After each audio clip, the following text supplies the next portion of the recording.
You're listening to the Tuning Into Sci-Fi TV Last Call, where Kevin, Wendy, and Brent talk about anything and everything that couldn't quite squeeze into the regular show.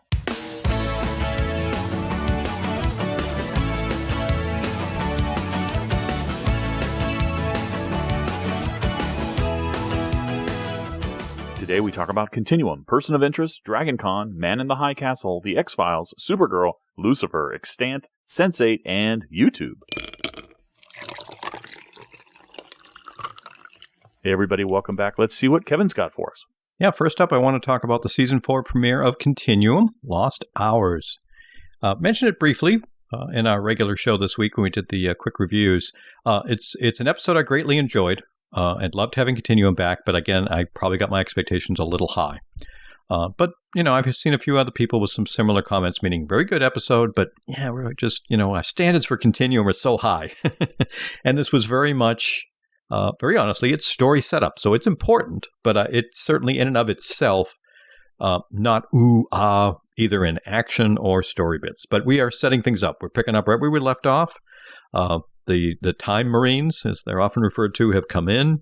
Kira and Brad have to run to get away, and Kira, you know, no longer has the top level tech basically, as she's discovering with these guys. So she ends up getting shot or taken down, if you will, looked pretty severe, and that leads to the scene, and we had seen in the promos of seeing her with her son again in a hospital bed, and you know the old the trick basically.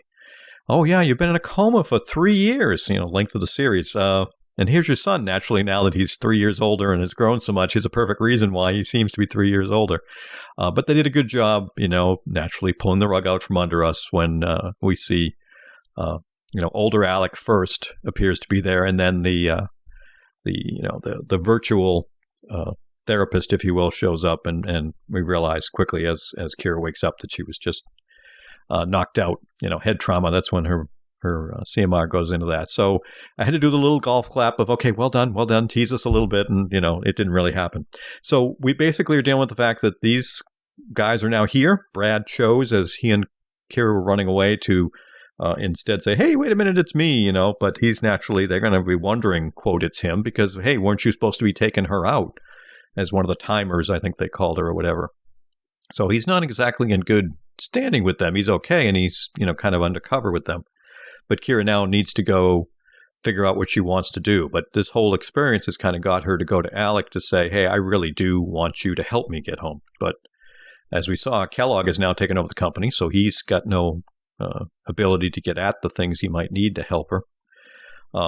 Even Carlos does him a favor by releasing Emily to Alec, saying, you know, that's good, now you owe me a favor and you can kind of help me. And Alec has to tell him, yeah, well, I'm going to have to do it in a different way because I'm no longer in charge of Pyron. So that's setting a little bit up there. They also dropped a little bit of I'd say it's a surprise to me, in the fact that Dylan is, you know, quote, out of his coma. I mean, he was, you know, a couple feet away from Sonya. So the fact that he survived is a shocker, but I love the actor. So, okay, he's going to probably come back at some point. So again, another one of those setup items. But naturally, now that Kira's gone to Alec and Alec has been pushed out of Pyron, they want to get back in. So they're going to team up a little bit with Lucas, the old idea of, you know, some of the alignments with Liberate. And they're able to find a way to hack in, basically, and take over control of the servers. That led to a great scene. I actually love the scene when Kira and Carlos go to see Kellogg at his little exclusive get-together now that he's playing it up, you know, loving being the head of the company. And they are able to waltz in and talk to him basically to see what's up, because they're trying to find out if he knows what's up with those Space Marine guys. And I love that's the point when Alec is able to do the takeover and they don't know what's going on, and it made for a great exchange between the whole idea of Kellogg saying, oh, Carlos, this is a crime. You should be working on this. He's like, yeah, I know a guy who's good with computers. You might know him too. So it led to some good stuff. And even, you know, Kira getting to tell him, you know, don't be a dick. So that was good exchange. That's the kind of stuff I greatly enjoyed in the episode. But we're basically going to set things up. And I like that Kellogg and Alec get on the phone and like, you know, let's not do this. And he's like, you know, Alec kind of makes himself exposed a little with the, yeah, we're going to, you know, let's just bring it. And Kellogg says he's going to bring it to DEFCON 1. And I'm guessing part of that DEFCON 1 is what we saw near the end of the episode, which was Emily getting kidnapped. Now, it might be something else. That might be some of her past coming back to catch up with her. But I'm thinking that's Kellogg's goons as part of what they're going to try to do here. So the fact that we also see Garza still doubting, what Kira's doing. So there's a little bit of an alliance, but not really. Kira was able to get away from them when she went in to get some tech and information using her suit. So there was a little bit of cool stuff there. But, it's a lot of setup, I think, aligning us, reminding us who's where in this story. I can't help but think part of it is for that, even though it's the last 6 episodes, and doing my air quotes, newer viewers to kind of catch them up on who's aligned with who and where we're going to go. So, again, overall, good episode, good return, but by continuing standards, I'm hoping they throw some even better stuff at us soon. Yeah, I agree. I do think that I had higher expectations, especially because we so recently had rewatched the whole series. But I do like what they're doing in terms of, these glimpses we had about what Kellogg is going to be like from Brad's future, and how at the end we have Kellogg getting this envelope, and what does that mean? Is it, are we going to have another divergence of story now? I was very much tricked by the opening, loved the return of the virtual therapist or whatever he was called.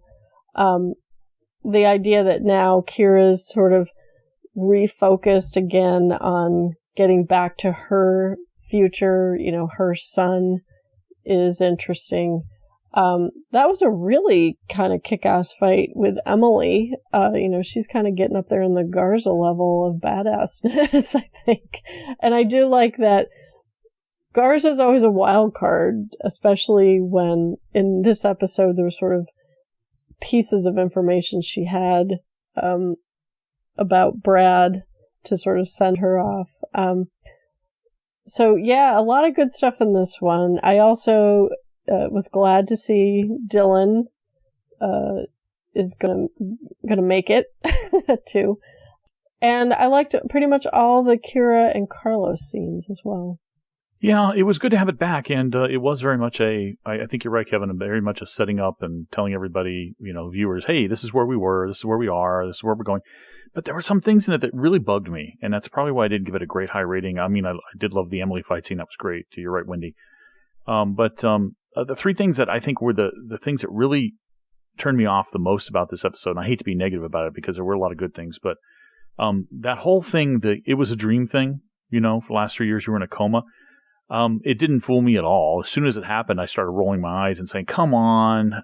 Continuum so far has been really good about not playing this card that every genre show plays. Every single one of them has an episode where a hero or heroes or some stars from the show, are in this, wake up in this world where, everything that happened in the show didn't really happen. Farscape comes to mind. Stargates do it. Every show does this. And so I was just rolling my eyes saying, come on. And then, of course, it was over in a scene. And I'm like, well, that was kind of a waste. Why do we even do that? And then the whole idea of Brad and Kira being separated really bummed me out because I wanted them to be together the whole time dealing with the Marines coming in and all of this stuff and what was going to happen. I thought it would be even more catastrophic there. I thought they'd just start rampaging. But instead, they just set up shop like Liberate did when they came through the time portal. So that was kind of sad, too. But the third thing that really irritated me was all of a sudden Kira wants to go home again. I thought we'd gotten past that. I thought the last season, the whole journey of the last season was her coming to the realization at the end with Brad that we're on a path. The future, we miss them, but we're not going to go back there. It can't happen. We have to set the future straight so it's not Brad's future. It's not Kira's future. It's just a good future. And I thought she had gotten past that whole I want to go home thing, and now all of a sudden she's, back to the idea that she can go back and see her son. And did we just erase I really do feel like the last 5 episodes of last season just got erased somehow, and I don't understand it because now we have Brad and Kira separated, and we have Kira wanting to go home, and I don't get it. Excellent points. I mean, that's some of the discussion I've seen online so far is a bit of the, okay, we took you from, maybe 13 episodes down to 6. Did you choose to maybe just consolidate some bits of story that we really needed a little more on? Like you said, this idea that she just decided she needs to go, and I'm doing the air quotes, home, because with all of the changes in timelines and Brad, does that home even exist? It made some sense earlier in the series to try to get back there, but now we've seen that concept is pretty iffy at best, especially with the whole idea of Kellogg as the warlord and the fact that Brad didn't even know who Alec was in that timeline. So haven't we had a few resets of the timeline that's not even possible? So I don't know. I mean, I'm holding my concern about that, because it did occur to me as well to say, okay, maybe I need to see episode 2 to see if they're going to address that in some way, because it doesn't make a lot of sense. It doesn't.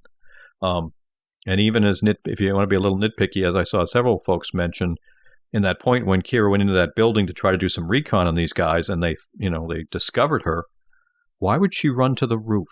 I mean, she's got to know there's no way to get away from there. Wouldn't you run down in the building knowing that Garza's down there somewhere? So there were a few things that were like, that's Continuum's usually better at this. Yeah, I definitely have a concern about the Brad Kira stuff and how much they're going to even interact now that he's sort of embedded, I guess. And I do agree that somebody should challenge her to say, look, that idea really isn't even on the table anymore. Some of the Liberate folks should be able to do that. So I do agree that they did kind of almost do like a reset on her in terms of her goal that isn't consistent with where we ended in season 3.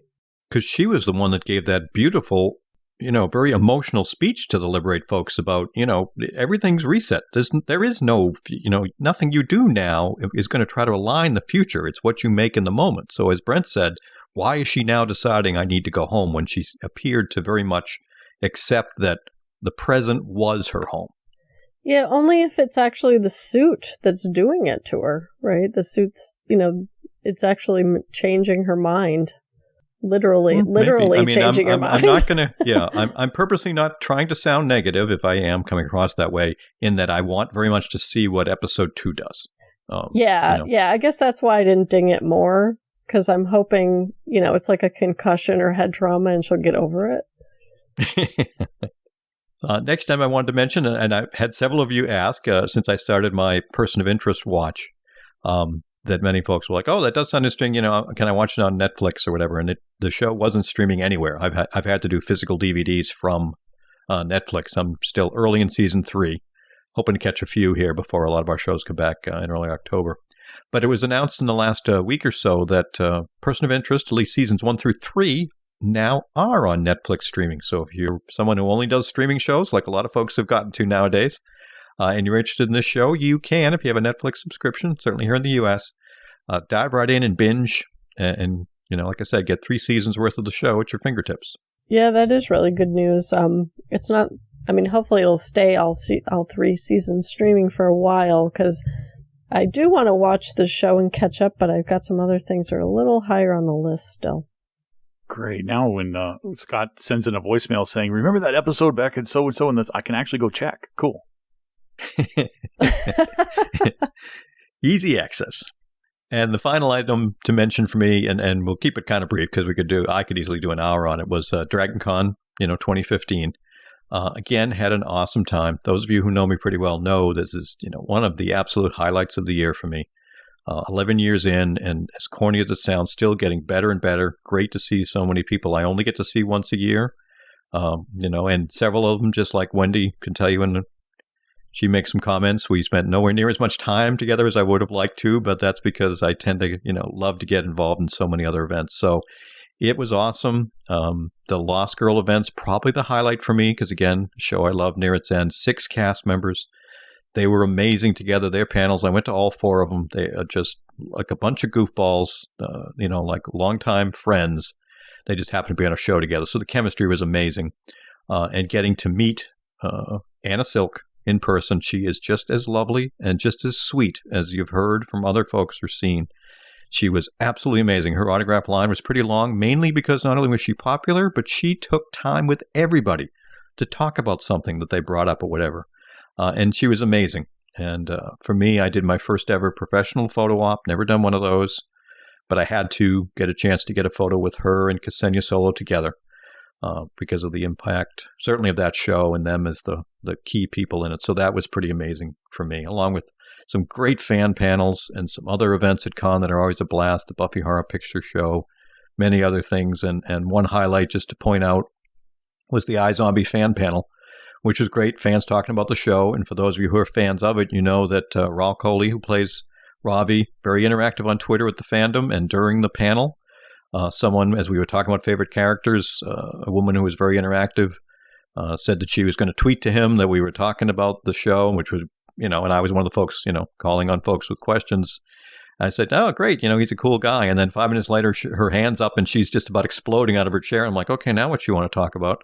And she said she actually had tweeted with him and he wanted to come on the panel, so he opened up a Skype chat with her. So she literally brought her phone up to the table and we put it near a microphone, and a couple of folks got to ask him questions. He shared some thoughts on the early episodes of season 2 that they're shooting. So he literally joined the panel virtually.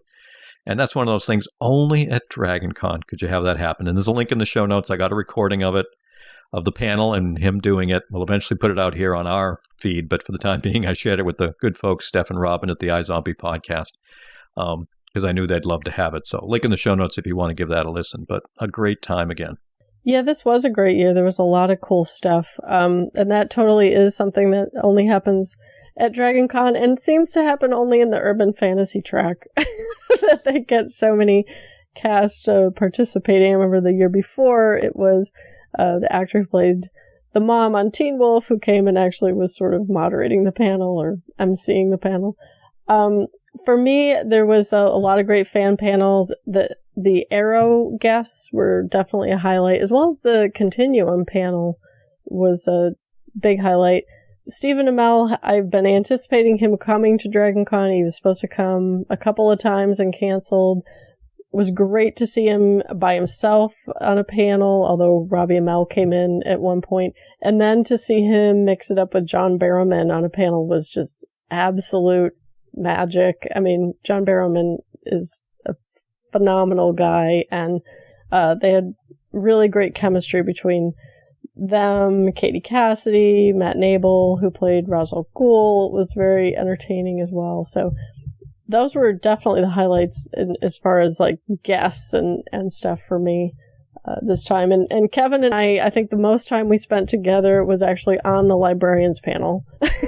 And but we have firmed up our plan that we're actually going to schedule an event, so we have a time planned to interact, because this year was very slim. Also got to see Jesse Jackson, who's on the Small Council for Game of Thrones, and one of the highlights was actually Tom Zoller, who draws Love and Capes, drew me a special cartoon for Arrow for Stephen Amell to sign, and he did one also for Jesse, which Stephen Amell actually retweeted because it was really cool.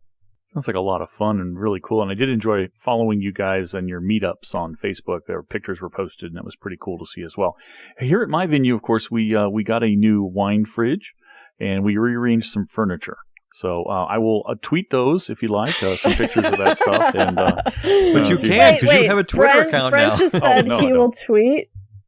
No, I meant Facebook. Facebook. My wife will do it. Okay. Oh, your wife will do it. Okay.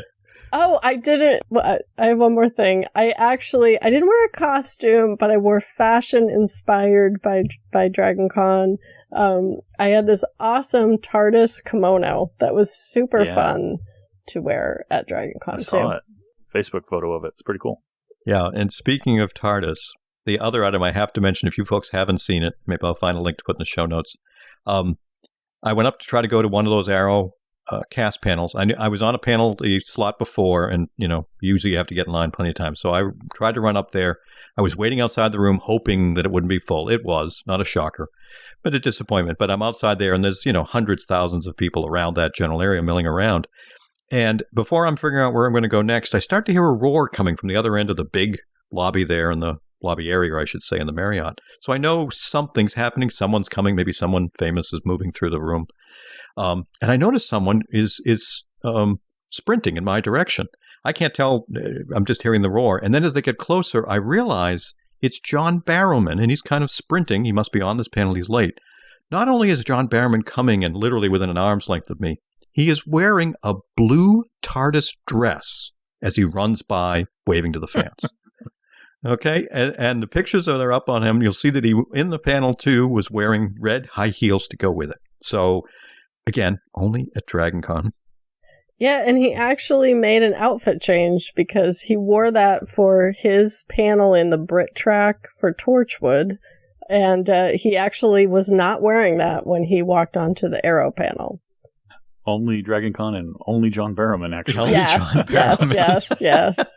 I mean, it's up on his Twitter account, so if you follow him. So, I mean, I've been to 11 DragonCons, seen a lot of things. I couldn't get my camera out fast enough. When I saw what he was, I was like, oh my goodness. Before I got it out, he was gone. So I missed a moment to have my own photo of that one. But that'll do it for me this week. All right. Wendy, what do you have for us?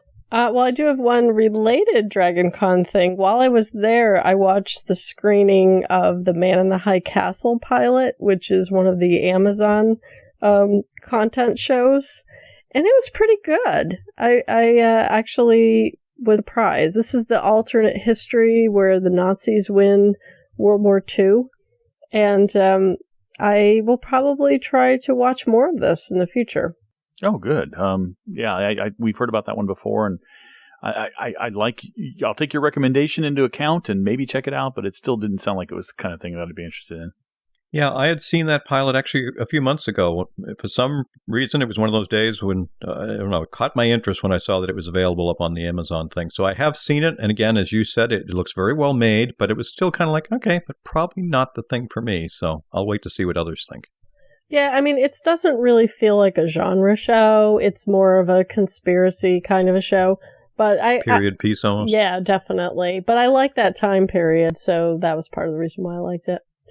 The other thing I wanted to mention, because we're all fans of Maisie Williams, who plays Arya on Game of Thrones, she has launched a YouTube channel, and she put up a little Q&A video that it looks like she shot in her hotel room that was quite amusing, and I'm looking forward. She didn't really promise regular content. I don't think there'll be content like even every month, but she said when she comes across stuff she wants to share, she'll be putting it up on YouTube, which I think is awesome. Well, Maisie, as a fellow YouTube content creator, and I'll get more into that later, I welcome you to YouTube. Yeah, pretty neat. I love when folks just decide to do something like this. Like you said, it may be the only one for months, or she may do another one tomorrow. But just kind of fun that it's there and you're able to watch it and have fun with it. And the other thing I wanted to mention was New York City Comic Con is coming in October, and the X-Files revival is going to premiere there. Plus, there's going to be screenings of Supergirl and Lucifer and some other stuff. It looks like it's going to be a pretty DC-heavy Comic Con this year, but folks who are in the greater New York City area might want to try to check it out. Very cool, but I have to say, any geek who hasn't seen the pilot of Supergirl, you need to turn in your card. Yeah, there are ways to do that. But yeah, no, I've heard some very good things about New York City Comic Con. Wendy, I know you've been there in the past, and some other folks who are very much looking forward to it. And it looks like some excellent lineup of stuff, too, to, like you said, be able to catch some screenings and see lots of other stuff. Yeah, it's good. It's not as good as Dragon Con because it does end. It's in a convention center, so it only runs till like 6 or 7 each day. But I actually was talking while I was in the line for one of the Arrow panels with someone who had recently gone to New York City Comic Con, because I don't think I've been there since like 2006 or 7 maybe. And it sounds like it's really expanding even more and more every year, which is not unusual. It seems to be happening to all of these conventions. And that's it for me. Awesome. All right. Well, I did want to briefly mention a couple of shows, Extant and Sense8, that I know both of you guys haven't caught up with, but I'm not going to give too many details. I just want to say that Extant ended really well. I mean, we've mentioned that in the main show. The turn of the story from the first season to the second was dramatic. The second season's totally different. And Sense8 ended with a really great shippy element that was building throughout the season, and it just ended so well. And I had this big smile on my face at the end of it. So those two shows I highly recommend. That any listener or any co-host of this show who hasn't watched them might want to check those out and catch up to them. I know that both of you have indicated. I don't know if Kevin ever wants to watch Extant, but have indicated they're going to watch Sense8. So that's pretty cool. Yes, the Sense8 one from yourself and some other folks. Again, one of those ones I'm going to take a ding on my geek cred if I don't get a chance to watch that. And with a lot of our shows kicking into full gear by later September, I'm going to make a concerted effort in the next couple of weeks to at least make a big jump in that one. Extant just never seemed to grab me, but I did hear some other folks say the same thing. I think Mike from the Continuum podcast there, Liberate, also was doing a podcast about Extant or writing some reviews, and even he was pleasantly surprised with how much stronger Season 2, he said, especially towards the end. So maybe someday. Yeah, no, Extant, I got behind, but I do plan to go back and finish it out because Brent had indicated he was really enjoying it. And at DragonCon and online, I've seen a lot of positive comments for Season 2. Sense8, I knew I wanted to sit down and sort of binge through, probably, so I still plan to do that. I know the fan panel for Sense8 in the American Sci-Fi track, Kelly Harkin's track, was really well attended, and I heard a lot of people talking about and recommending Sense8. Yeah, it's one of the tough ones to get through, but it's good at the end. All right, and the last thing I wanted to talk about was, you heard me joking earlier about the Macy Williams story about me being a YouTube content creator, and while I'm getting a little more serious now, Tuning Into Sci-Fi TV does have a YouTube channel, and we do publish our major shows up there. Right now, it's audio only. It's in a video, and you just get this title card and the audio plays. But it is up there, and we may start releasing some more stuff up there. There is one video podcast up there of us doing a live show a while back. But I personally have started a YouTube content channel myself for a lot of my gaming stuff. I'm going to do a little bit of self-service here, nothing really to do with genre, other than the games that I tend to play tend to be more genre-y, science fiction, fantasy sort of stuff. Currently, I'm running a series called Arc Adventures up there. There's a link to it in the show notes, and this is very much a narrative, me starting at the beginning of a single-player adventure in this this science fiction land filled with dinosaurs and other creatures, and it's a survival game, and each episode is 20 to 30 minutes long, and I've got 10 up there right at the time of this recording. I'm about to put my 11th up, so I've been doing about one a day, although that might go to one every other day at some point here as things kind of level out, but I do hope to do other games as well. Arc Adventures, or Arc, right now, Arc Survival Evolved is the name of the game. It is the number one game on my brain right now. I'm kind of almost addicted to it. It's a great game, but I will do some of the other games I play and maybe throw up some stuff that other people might be interested in. So check it out if you got the time, and throw a little subscription there if you want to help my subscription count, or throw a like on a video. That'd be really cool. Appreciate it. That is very cool. I mean, it's funny. That's one of those things that, unless I can get a TARDIS or find a way to stop time, I still have a hankering to do more gaming from back in the day when I used to. So I will take a look and probably start getting envious of all the good, cool stuff that you're able to do.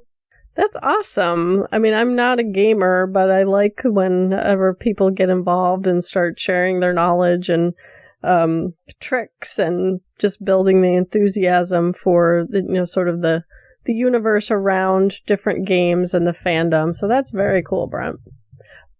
We are going to have another real video for our YouTube channel, though, in a couple of weeks when we do the Game of Thrones one, too. So there'll be 2 actual videos on our channel. Yeah.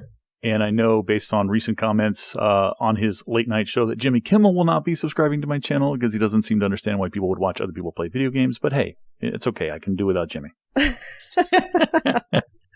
Someday you'll suck him in. Someday. All right, folks. I think that's going to wrap us up for this last call. Appreciate you tuning in every week, Kevin and Wendy, for being here, and I'll catch you next time. Take care, gang. Thanks, everyone. We offer several ways for you to get in touch with us. If you come to our website at tuningintoscifitv.com, you can leave a comment on any of our blog posts. There's also a link there over to our discussion forums. You can send us email at feedback@tuningintoscifitv.com. You can leave us voicemail by dialing 206-202-4182, or also on Skype at Tuning Into Sci-Fi TV. You can follow us on Twitter at twitter.com/tuningintosci-fi, or visit our Facebook fan page by following the link on our website.